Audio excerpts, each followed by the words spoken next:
All right, so I think we can get started. We got a bunch of people on. We'll keep to the timeline here. I just wanted to say welcome everyone to the Raw Endurance virtual training camp.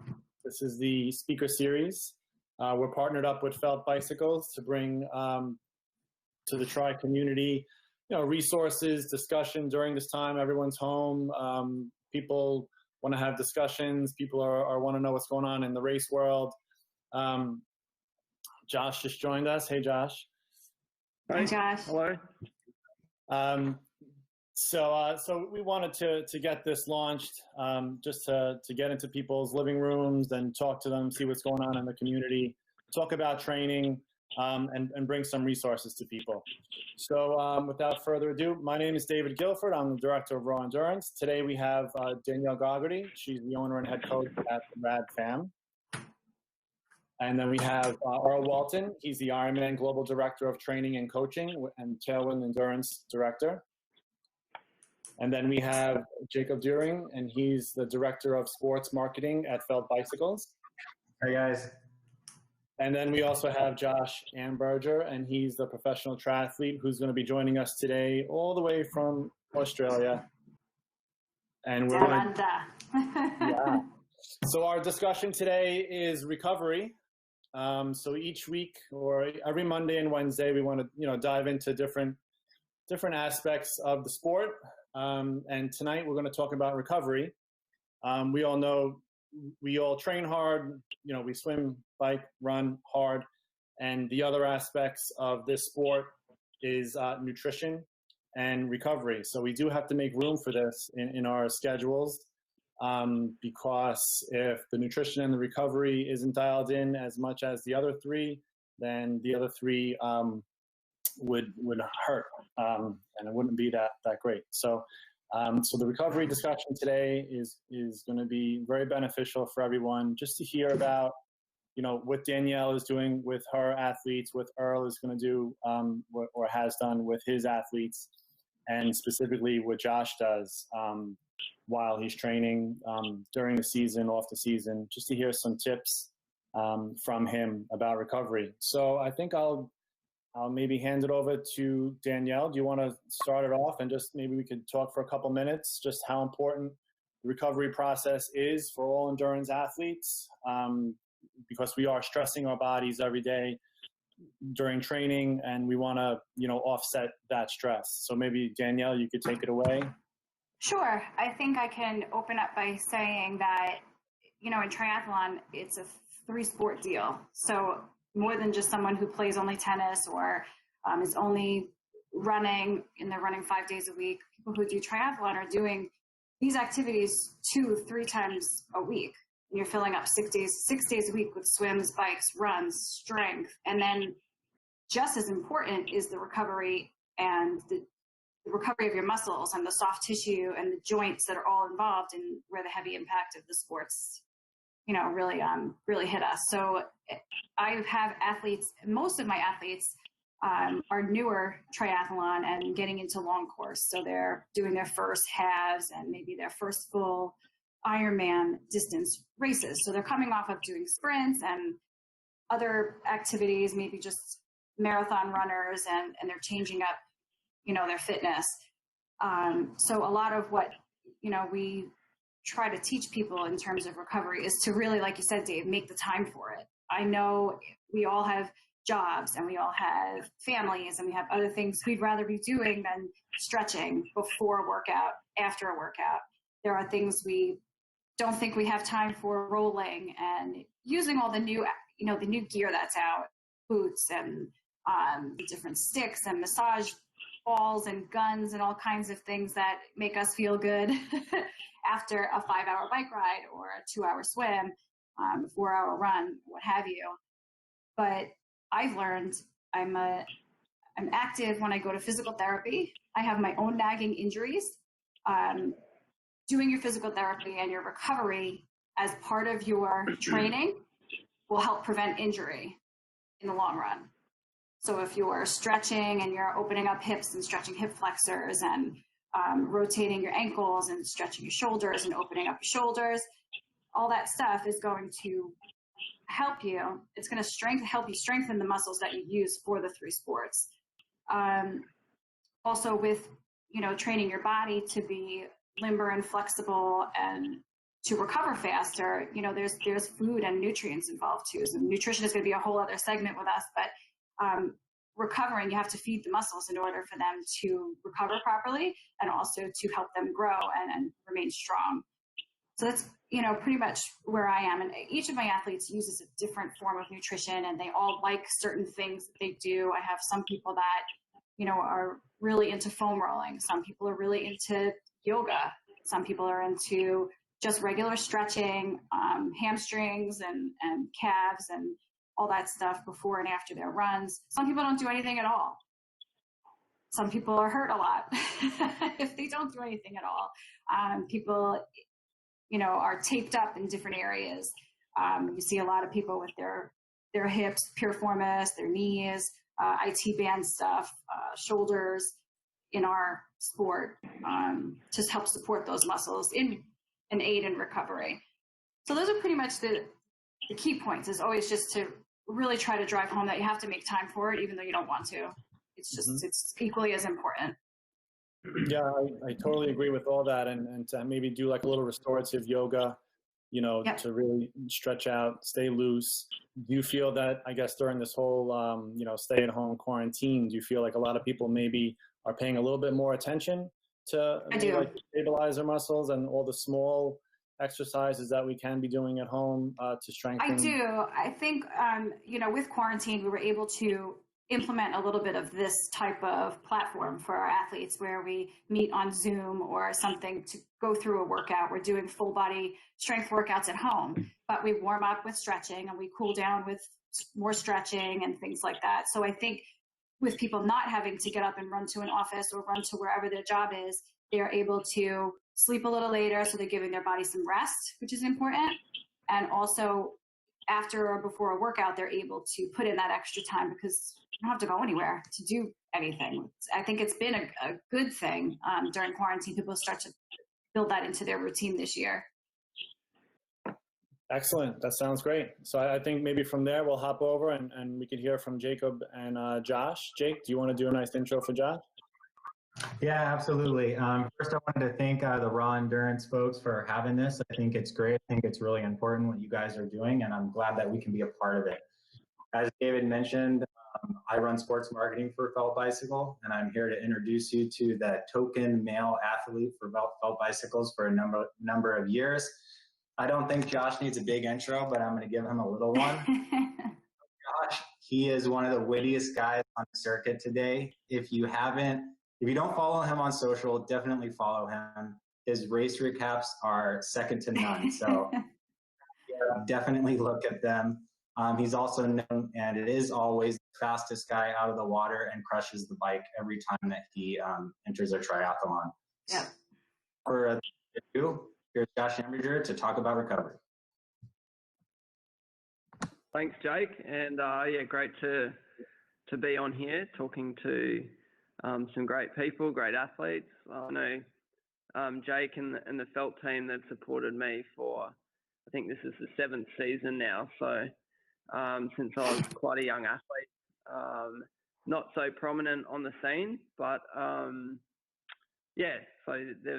Jake and Felt have been a great supporter of me. So I'm pleased to give back to the audience that Jake supports as well. We're here to talk a little bit about recovery. And I think for me, when I think about recovery and I start to address an audience that aren't professional athletes, that are, amateur athletes trying to work jobs, some guys watching this are probably 24-hour shift workers, first responders, for instance. That's when I take that into account, talking about recovery for myself and for workers and amateurs is like a totally different thing. And as a professional athlete, I can give almost every hour of the day to the sport and to managing all the different components of that sport. So the training, the equipment, recovery, nutrition, all these things it's quite easy for me to manage doing all those things in a day, whereas with amateurs, it's you're trying to balance your training and your recovery around a work schedule, which is often quite demanding. And I don't really need to tell you guys this, of course, but I understand that there is a great difference between professionals and amateurs in this instance. And getting ready for this talk, I was chatting yesterday to a good friend of mine. He lives locally here in Brisbane, Australia. His name's Jared Owen, and he's a firefighter here in Brisbane, and he's also like a fantastic age group athlete. I think the year that really did the second fastest marathon in Kona with a 2:52. I think Jared was the third quickest marathon that year with a 2:53. So this guy's a weapon, and he helped me yesterday kind of understand a lot about the challenges that amateurs and in particular shift workers face in their recovery. And I think the biggest takeaway from that conversation was respecting what you do and having appreciation for the stress that your job places on you and your training around that job. So he explained to me that if he comes off a shift and he's missed some sleep, and there's sleep deprivation involved in every shift work, that he equates that as pretty much being equivalent to a training session. If he misses 2 hours of sleep, it's pretty much for him like doing a 2-hour run. Even though he's done no training and you don't feel like there's any value, you're not missing sleep and going, oh, that's money in the bank for training. It's not, but it's appreciating the stress that puts on you and how that reflects in your recovery. So I think everyone can probably agree that they've never finished a shift of work and actually felt better for it than before they went into the shift. So I think definitely it's about appreciating what you do and the stress you put on your body. So that's why I think it's definitely essential to discuss the differences in recovery for me as a professional, when I can give the whole day to sitting on the couch and resting in between my sessions, as opposed to amateurs who are trying to balance work, maybe kids, relationships, and everything in between. So I think I can also talk about some of the mistakes that I've made as a professional over the years in my recovery, and you can kind of pick parts that are relevant to you. And of course, as athletes, everything is, all our training and racing journeys are relevant, no matter what level we're doing at or what distance. It could be sprint to Ironman, but I think generally as athletes, we always have periods of times where,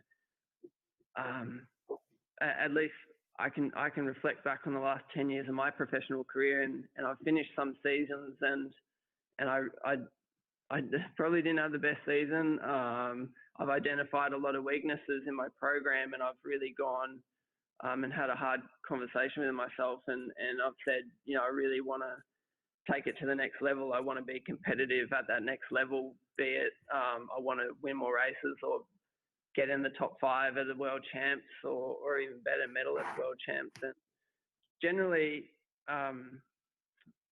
these times I've probably been much younger and lacking much more in mental maturity.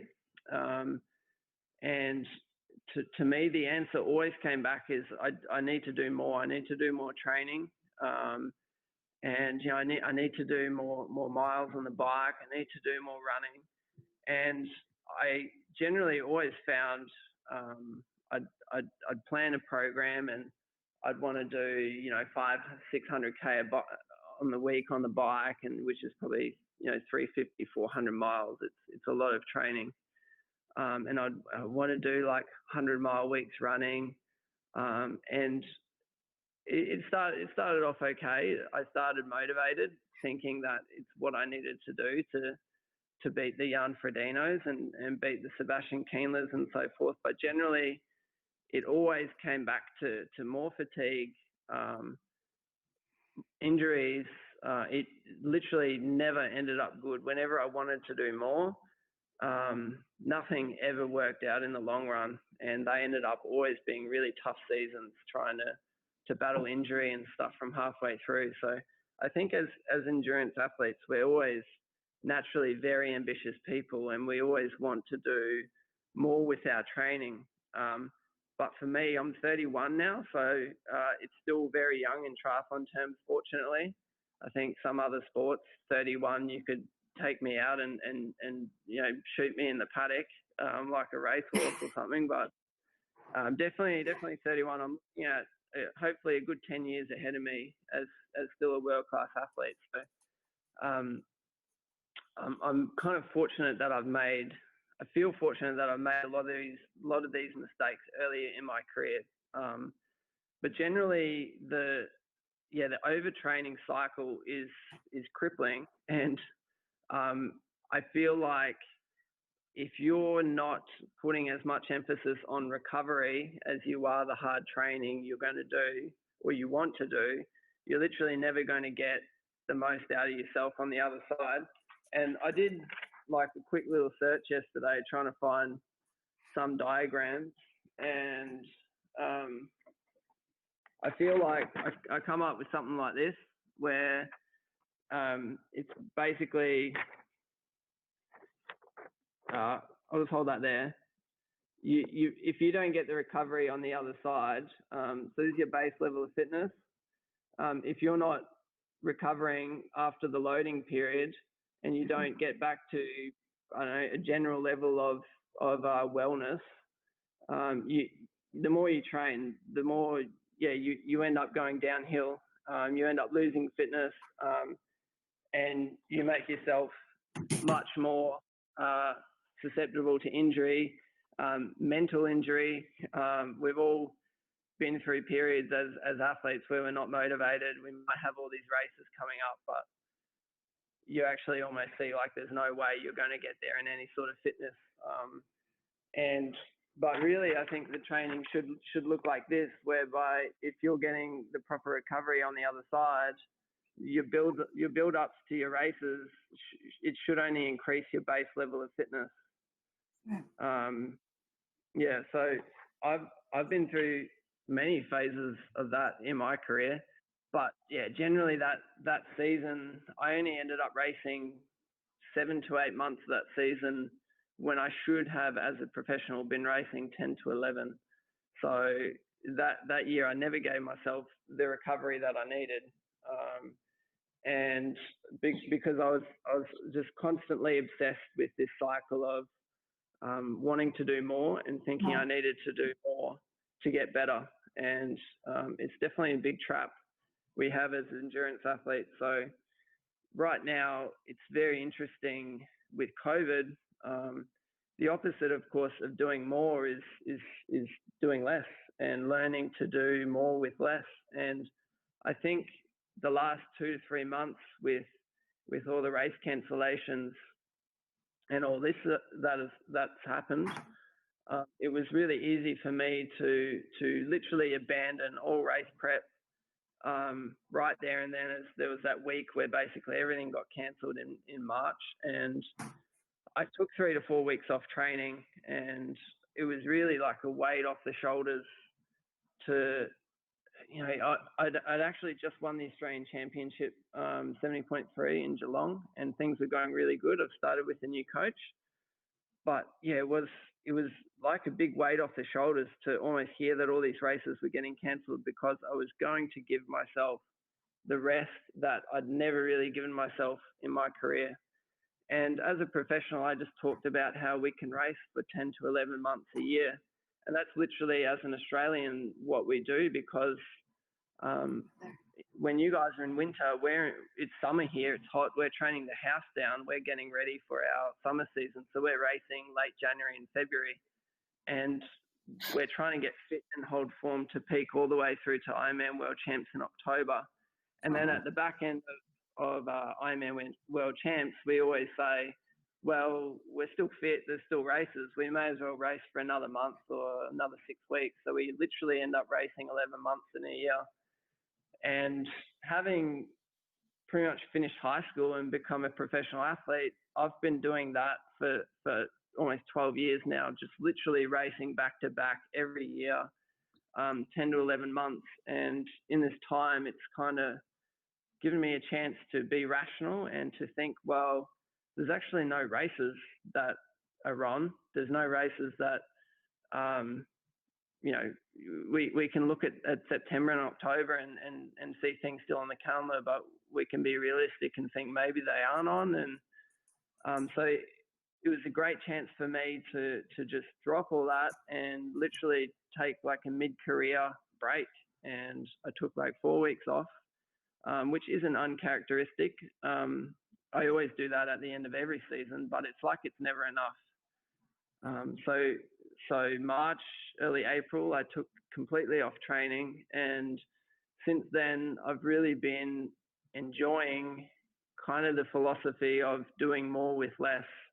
So I've been doing much shorter workouts, but much harder workouts, and trying to train for things that you can't, or doing things in training that you can't do when you're training for an Ironman, and you're trying to manage the fatigue that you're managing when training for an Ironman. So me and my coach, we've identified I probably realistically have the most to gain on my bike.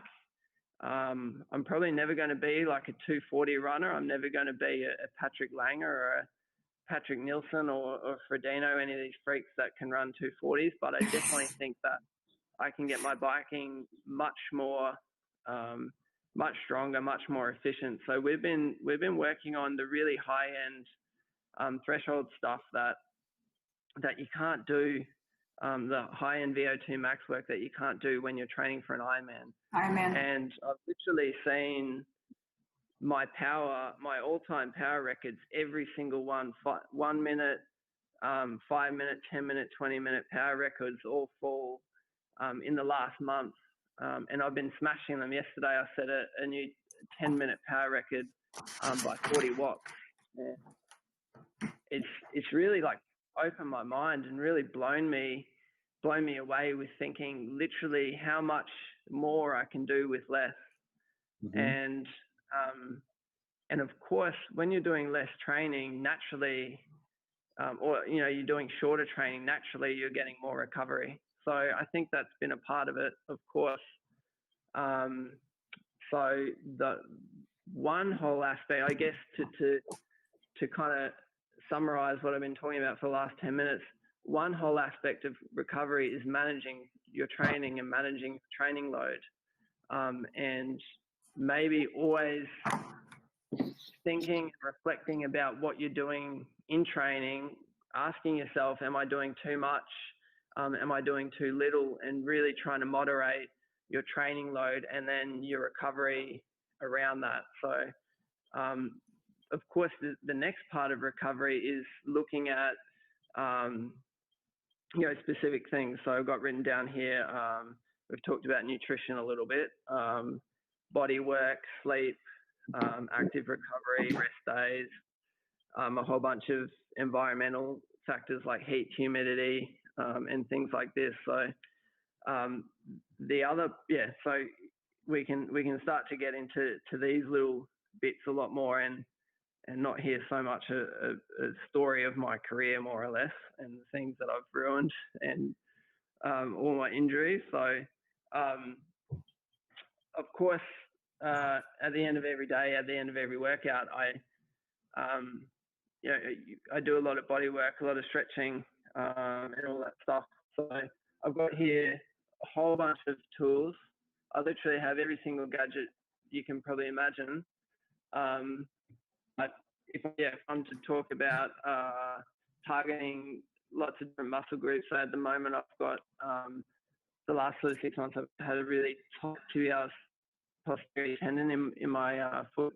It's not really an injury. You'd probably say it's an ongoing niggle, but these new percussion therapy guns have been great to get. They're super quiet. I can turn it on. So the Hyperice Hypervolt. This has been great to get into all my tendons and little muscles that, as I'm getting a little bit older, start to kind of tighten up a little bit, start to play havoc when I'm trying to back up from session to session. So that kind of stuff is really good.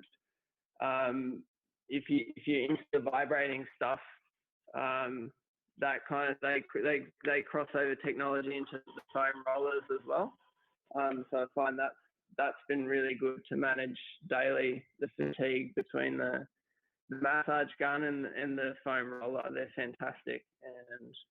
And another thing which I've been doing for a long time, 15 years almost, is cupping. I find the cupping is really good for fascial relief and relieving inflammation and things like this. So you can get these cupping sets on eBay. I know some masseuses and stuff do it around the place, but yeah, I have really, really fun. They're really good. I have them too. I have them home too. Yeah, so they're fantastic. It kind of got popularized a little bit by like Michael Phelps at the Olympics. He'd walk out on pool deck with like all these big bruises over him, and everyone's kind of like, "Whoa, his girlfriend's really angry with him or something." But yeah, so cupping's fantastic. I find particularly like with swimming and trying to manage fatigue and stress that you carry through your shoulders and your back, it's fantastic in the regions like traps, neck, and like the rhomboid, lats areas. That's fantastic to manage that. And I know I mentioned before, I was talking to my friend who's the fiery here in Australia. He carries a lot of stress through his upper body, and you know, carrying gear and all that sort of stuff. So the body work through that area is super important for all athletes, and I think particularly the athletes that work very stressful jobs as first responders and stuff. They're finishing their shifts, and they're literally their nervous system is so wired because, you know, they're always waiting for the next siren to go off or something like this. And generally in those jobs, you carry so much stress through your body. So doing the body work afterwards with all your tools, your massage guns, your vibrators, the cups is like really important. I've got some other little ones here that I like to use. This is another eBay special. It's a called a Gosha tool. I know they're it's like $2 or something. You know, you can buy much more fancy ones like the Graston or the Sidekick tool or any of these things. Yeah, but generally they're really expensive. But that's another fantastic fascial release tool that I use. And also in that line is flossing tape, basically like a long silicone rubber band that you wrap around your limbs, particularly with me with my lower limb niggles and the tibialis posterior. All those flossing techniques are fantastic to draw blood and increase blood flow in those areas. So I got so you have all the gadgets. This is everything on my list. I was going to ask you about all these gadgets, and you covered them all. This is great. So I drew a diagram here. This is my Normatec boots that I use as well. Yeah, so they're fantastic. Literally, the best thing about I didn't have that sitting here because they're obviously quite big, so it was easy for me to draw it on a bit of paper. But the best thing about, say, doing a really hard training day for me, coming home, lying on the floor. I don't even bother lying on the couch, but I lie on the floor. I put on the Floor boots. extra flat. And yeah, and I always put my phone like 10 meters away. I don't have my phone with me. And I turn the boots on and wait for the battery to run out. And it's just the best thing to just fully decompress from the workout mentally. And because you're kind of like, you're committed to these boots, you're kind of locked in.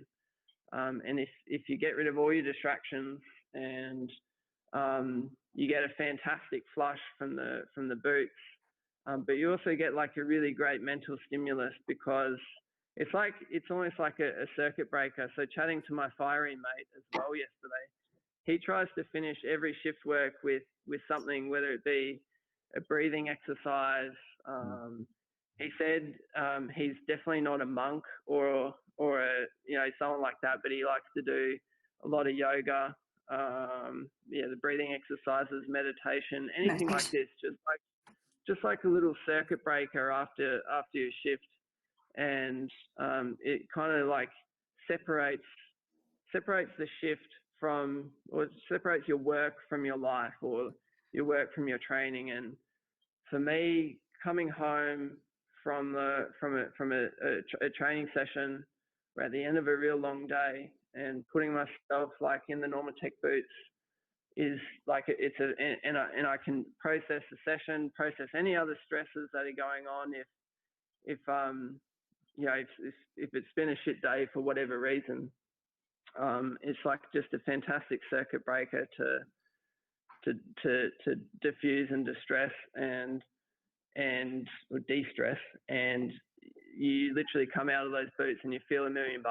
And but I always find if I have my phone on me or something like this and I'm in the boots, it's just it's not the same sensation because I'm still always occupied in my mind. So I think it's a fantastic thing for the body to recover, but also you need to let the mind, you need to like circuit break something, and really start to recover mentally as well. So I find the boots are fantastic for that.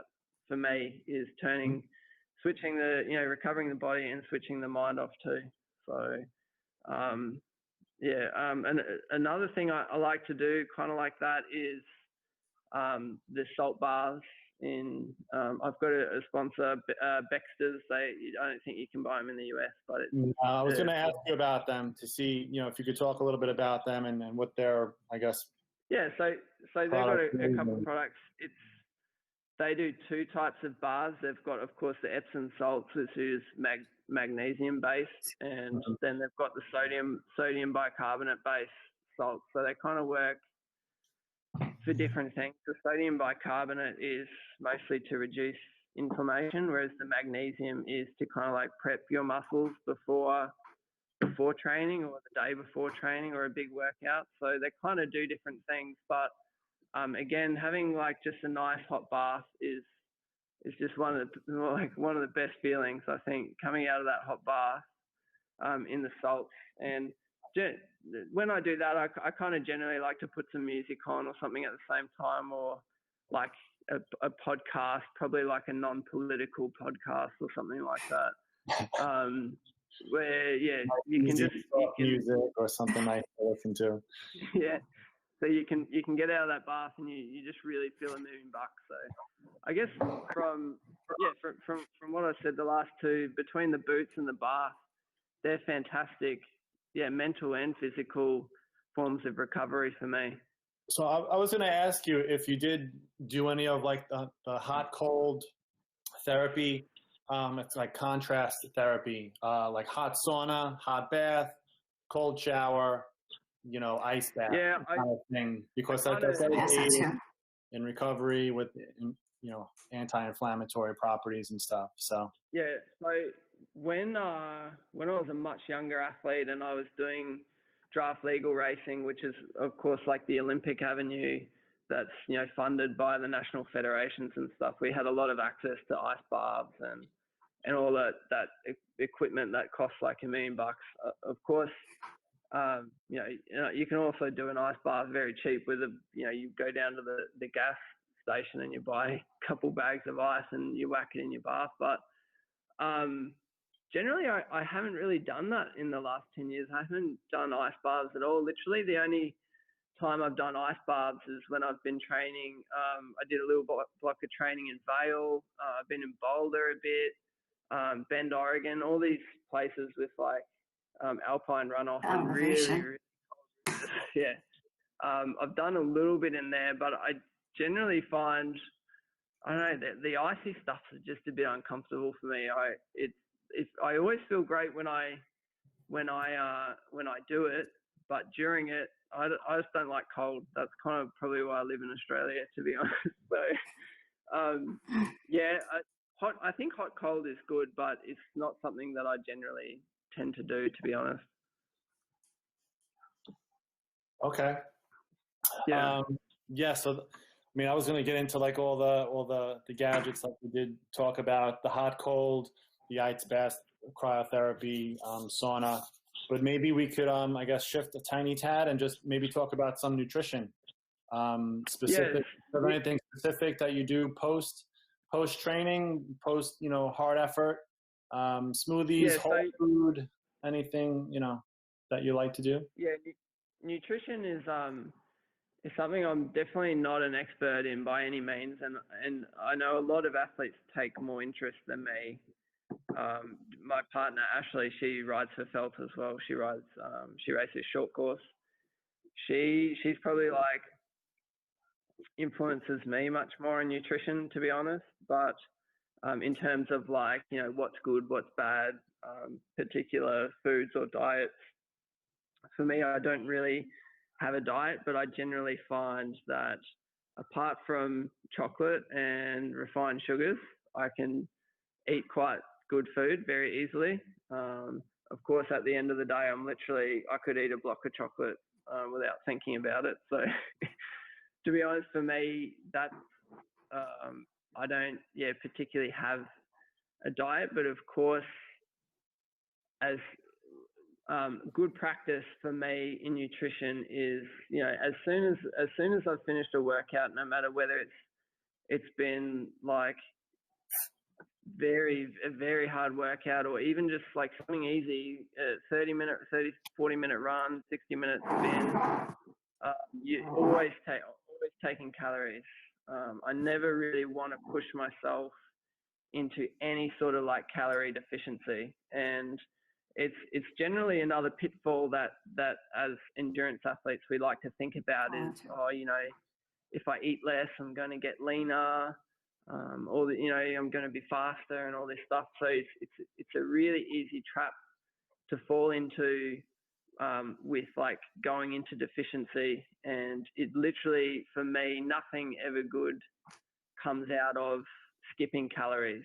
And sometimes you can look at things like reducing carbohydrate intake. So I'd never recommend, of course, taking less carbs after like really hard sessions where you've gone into like severe glycogen depletion. But if you're doing very easy workouts, you can kind of, or like perhaps even fasted workouts, you can get really good adaptation from still taking in a lot of calories after the workout, but not necessarily calories from carbohydrates. So, that could be as simple as having a protein smoothie or something with, added peanut butter in it or coconut milk or something like that, where you're getting, a lot of fats and stuff. So you can kind of, if you want to be avoiding carbohydrates, you can still get a lot of calories from certain other foods. But yeah, generally I'd never be in favor at all of doing anything where you go into depletion unless you're doing very particular fasted workouts, which generally means you're just doing like a very anaerobic, like you could wake up and just do like a 1 or 2 hour fasted ride, and you start to, but not hard at all. You don't ever want to be pushing into glycogen depletion. It's more about like metabolic efficiency and burning fats. But yeah, I'm not really an expert in the field. I just kind of have a little bit of knowledge about what my coach has told me, what Ash and I kind of tend to work on. But I think the takeaway is always be putting fuel in your body after a workout. No matter what kind it is, it could be carbohydrate rich, protein rich, but whatever it is, always be fueling yourself. So I guess during training, sessions, if you are doing like 2-a-day training, are you maybe doing something in the morning, you're swimming in the morning and biking in the afternoon, or like how do you split that up? And then what type of recovery, I guess, do you do in between, and what kind of nutrition do you do in between when you're doing those 2-a-day workouts? Can you maybe talk about that? So at the moment, because we're not really training for anything in particular, right. I've been doing just a lot of maybe 2 sessions in the morning and then taking the afternoon off. I'm not trying to fit in. I'm not trying to train for an Ironman and fit in all these miles that I want to do. So we're kind of taking advantage of the extra rest that we can get away with taking without necessarily training for any races. So I've been, say, waking up, doing a 40 or 50-minute run, maybe with some strides on the hills. Probably before that session, I'll have a banana and a bit of toast, some coffee. I'll come home, have a really good breakfast, big bowl of muesli, and then I'll head out on the bike for 2 to 3 hours. Come home from that, and then probably literally just put my feet up for the rest of the day. Cool. And fuel as required. Generally after the bike ride, I come home and it'll be something like eggs on toast. Yesterday I made myself some nachos, which was pretty good, like corn chips, mozzarella, some butter beans, avocado, just like really simple eats like that. Put olive oil all over it. Really simple things like that. We tend to eat in between our workouts that aren't too heavy on the guts as well. Mm-hmm. And Ashley and I like to do at least like 1 or 2 nights a week where we're not eating any meat. So we'll still go for really, really high protein rich sources like beans and pulses and stuff, and quite a bit of tofu. And of course, lots of greens. So generally, we just like to have balance in everything we do, particularly the diet. And as I said, I don't really have a diet, but all the food we eat. And I think that always today, what we've talked about, everything has kind of come back to balance. Just trying to balance everything out. Making sure you're not overtraining, getting the recovery, if you want to do a heap of training, big miles, that's cool. But you always have to balance that on the other side with recovery. And as I said before, I don't think anything like really comes of doing anything good comes of doing just wanting to do more and more and more. And it's sometimes about learning to do more with less. And that theme of balance for me definitely comes back to nutrition and diet for sure. Mm-hmm. Yeah, I think it's kind of the way you started off with talking about the importance of sleep. And you were speaking about your friend who's on the fire department. I know that I could speak from my personal experience when I was training, for Ironman with Earl. Actually, Earl was my coach. So if I had like a busy shift, so we do 24-hour shifts, I came off that shift. Earl and I were constantly changing the workouts each week, because I would come home from the shift at like 9 a.m. and say, there's no way I could do this workout today. So we'd have to substitute it in, try and do something else, constantly moving it around on the calendar, Training Peaks. But there were times I would come home and I knew what I had to do, but I would take that nap, that, out cold 2 hours, take a nap, wake up, and then I would feel, nicely energized to get that, late evening workout in. So I would still get the workout in, but the sleep was so important. because we are doing the overnights, and it takes a while to decompress from constantly going out. Cortisol levels are up. Your alert is elevated at all times. So yes, we do have, as firefighters, we do have the nice schedule where we have days off. But sometimes we lose one of those days because we're just kind of wiped out from the job. So the importance of sleep, I think, is the key factor here for everyone. And taking the time to acknowledge that, I think, is super important.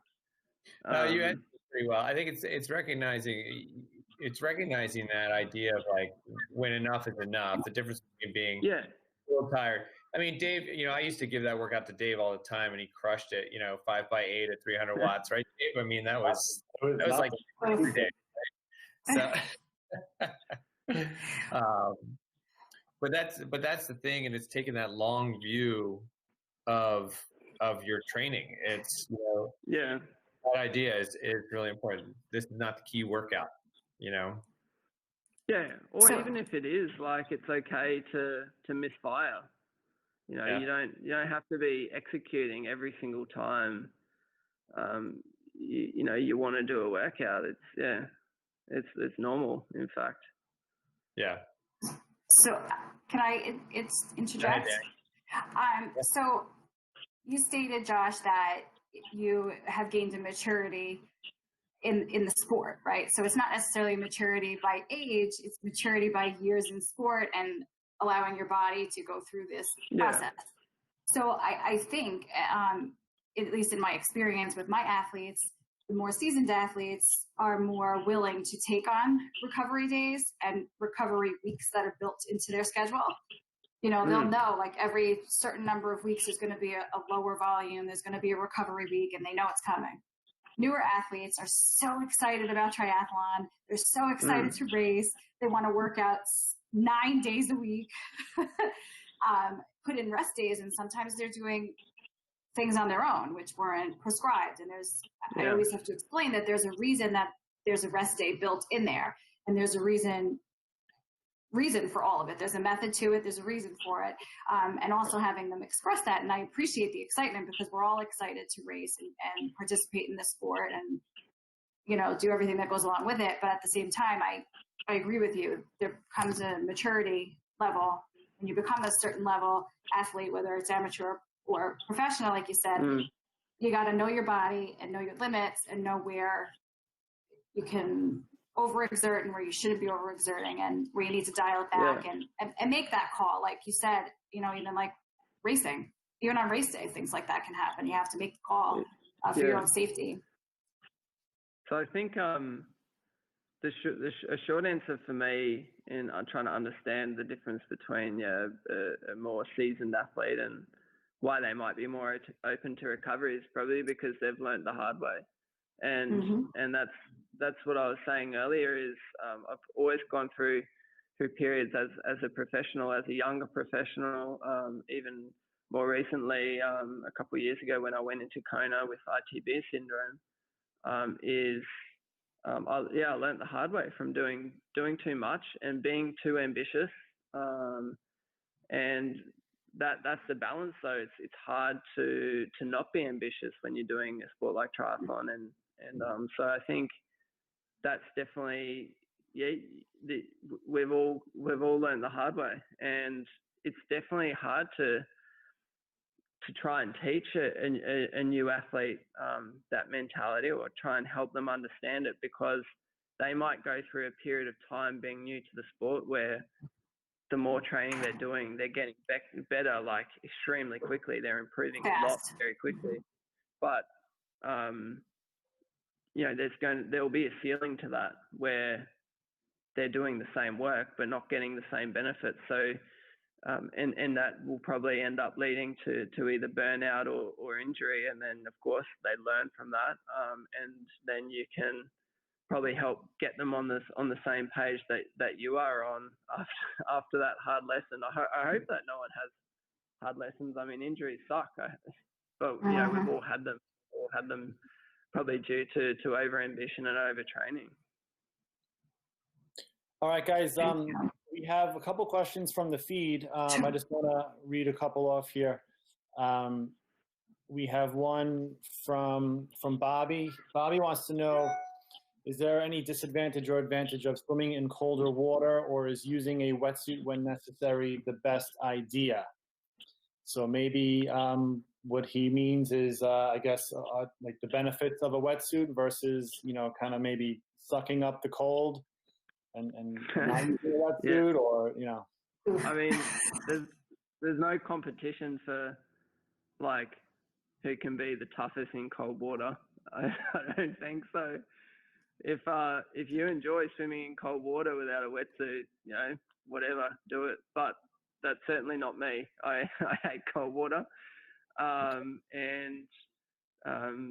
But definitely big difference in swimming wetsuit versus non-wetsuit. You can literally, you're probably never going to swim slower in a wetsuit than without it, unless the wetsuit is like 5 sizes too small for you or something.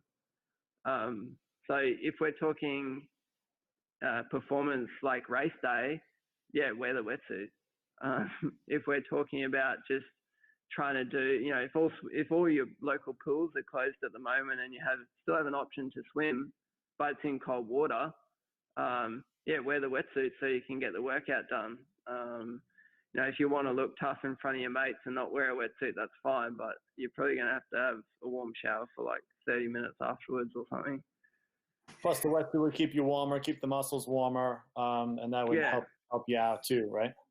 And you'll probably enjoy it more. Like, I know, a lot of people that it's very easy to get sick of training and be tired of, going riding if it's too cold. Like, it's easy to hate what you do if you make it uncomfortable all the time. So, make yourself comfortable. Make yourself comfortable. Good. The next question is from Julia Murray. She'd like to know any nutrition tips during long bike rides. So how do you fuel your long bike rides? Are you doing solid foods at all? Are you drinking your calories? Any suggestions for her?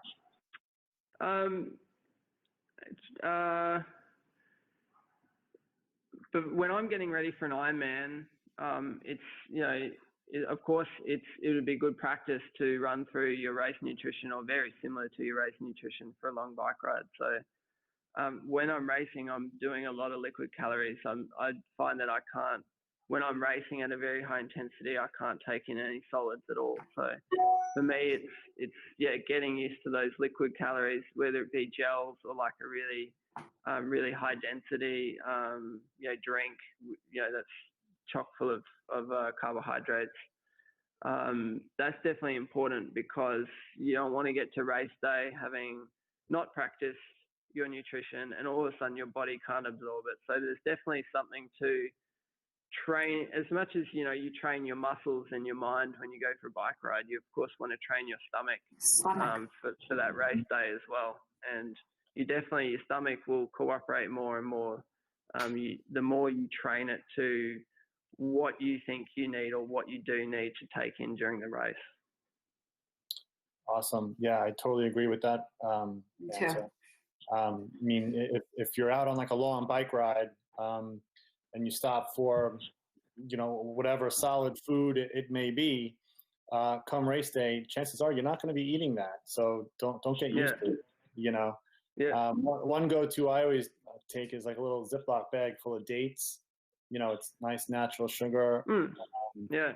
Something just to chew on, to I guess go as well as my bottle, the drink, the liquid. Absorb some liquid. There's something to be said though, that it's not necessarily to be doing that all the time or doing that 12 months a year. If you're not racing for 3 or 4 months, it's okay to go for a bike ride with your buddies or by yourself and enjoy stopping and in Australia we'd stop and get a meat pie, for instance. It's okay to do that. But, but when you're dialing in, you're more specific. Yeah, you're getting closer to race day. You want to mimic, train your race. Yeah, exactly. Yeah. Cool. Nothing new on race day. All right, so which a couple minutes is a left. mistake I still make, to be honest. What was that, Josh? All the time. So we have a couple minutes left. So we do have a Felt Bicycles cycling kit. It's a jersey and bib shorts that we're going to be giving to someone in the audience. And Josh has numerous races under his belt. He's got numerous wins under his belt. He's a 70.3 threat to everybody. He has one or two full distance, I believe. Does anyone know the number of 70.3s that Josh has either what was that, Jake? Participated in or won? What do you want to go? One. Okay, so how many 70.3s has Josh Amberger came in first place? I think that's on my website. You don't. Please let us know on the comments. Yeah, don't go looking this up. Everyone Google. We're gonna go with the honor system. Maybe someone can give us a number. Josh, don't give us an answer yet. Somebody came in with 10. We'll wait for people to type in their response. We're not going to wait for people to check it out on his website because he has everything on the website. Let's get a couple more answers. Otherwise, this person is going to just take it. Don't make it easy for 10 him. seconds. 10 seconds. 10 seconds. We're going to do 10 seconds here. Maybe I'll learn something here too. You kind of forget, to be honest. After I won my first 70.3 in 2012, so yeah. Josh, I'm hoping you know the answer because I don't know how many you won. Yeah, I hope you know I the hope answer. you know the answer. Is Ashley there? She could check for us. Ash should have no idea. All right, so we have someone with an 11, a 7, and a 10. So whoever's closest. I think it could be 11. I think it could be 11. To be honest, it could be 11. 11. Yeah. Right. Final answer. I'd have to write it down quick. All right, so we have this written down. We could take this offline. I know who the people are. Yeah, he is human. He is a human. Yeah, he doesn't even know. Eric and Bobby. All right, so we'll Josh, just send me a message. Send me a message, and I'll relay it to David. Yeah. We'll tally this up offline and get a kit out to someone out there. I think this has been a lot of fun. I think it's been a great conversation. When we could clearly have like a part 2 to this, maybe we could do that.